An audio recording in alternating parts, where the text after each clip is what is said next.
Jean-Luc a été très convaincant sur ce qu'est le mouvement démocrate, hein, dans sa filiation, dans sa volonté de dépasser les clivages et dans le fait de bâtir un mouvement nouveau, original du XXIe siècle.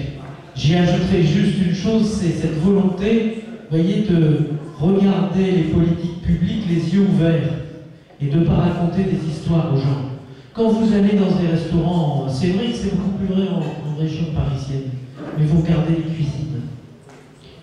Bien, souvent ce sont des immigrés africains, clandestins, asiatiques, et la réalité de l'immigration clandestine, elle est sous nos yeux, dans le bâtiment, dans la restauration et dans beaucoup d'autres domaines. Alors ceci dit, la solution n'est pas dans la régularisation massive, aveugle, et dans le fait de dire aux personnes qui viennent ici, vous resterez, quelle que soit la situation économique, quelle que soit la situation sociale, jusqu'au bout. Non, ça ce serait, comment dire, pas une utopie, parce que l'utopie c'est beau, mais ce serait une forme de faiblesse. Et une action publique, ça exige de la lucidité, de la force et de la générosité. Non, c'est faire en sorte qu'il y ait un co-développement suffisamment pertinent avec les pays développés et les pays qui se développent pour que chacun s'enrichisse et chacun puisse venir ici, quelquefois se former et quelquefois repartir pour participer au développement de ces pays.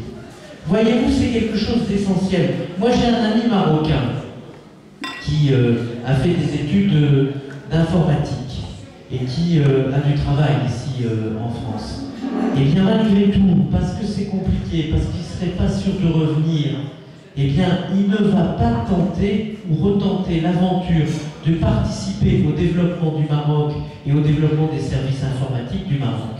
Or, ma conviction profonde, c'est que si des pays comme le Maroc veulent se développer, ou doivent se développer, ou peuvent se développer, eh bien, il faut bien à un moment donné que les personnes qui se sont formées ici, qui bénéficient d'un savoir, d'une expérience, aient envie, sans prendre de risques, avec la possibilité, c'était ça que veut dire Jean-Luc, avec la possibilité éventuellement de revenir en France, si ça ne fonctionne pas au Maroc, si les différences culturelles sont devenues plus difficiles, mais au fond ça fonctionnera, eh bien, participe au développement de ces pays. Et c'est vrai aussi pour l'Afrique noire. Je crois que c'est ça, c'est un regard à la fois juste et généreux. Mais la solution n'est pas non plus la régularisation massive, aveugle, en disant, bien, vous êtes ici jusqu'à la fin de votre vie, quelles que soient les conditions économiques et sociales. Non, c'est au contraire dans des échanges et dans un enrichissement réciproque qu'est la solution. Et ça exige un regard lucide, ouvert, généreux et coopératif.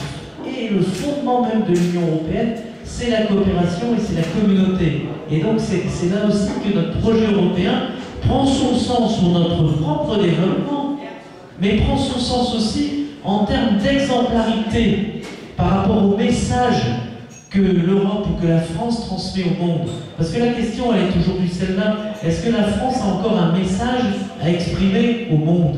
Eh bien oui, la France a encore un message à exprimer au monde, et ce message, il passe par le projet européen, par la coopération, par la communauté européenne, pour nous-mêmes, parce que c'est notre avenir, mais aussi pour le message qu'on veut transmettre aux autres continents et aux autres pays du monde.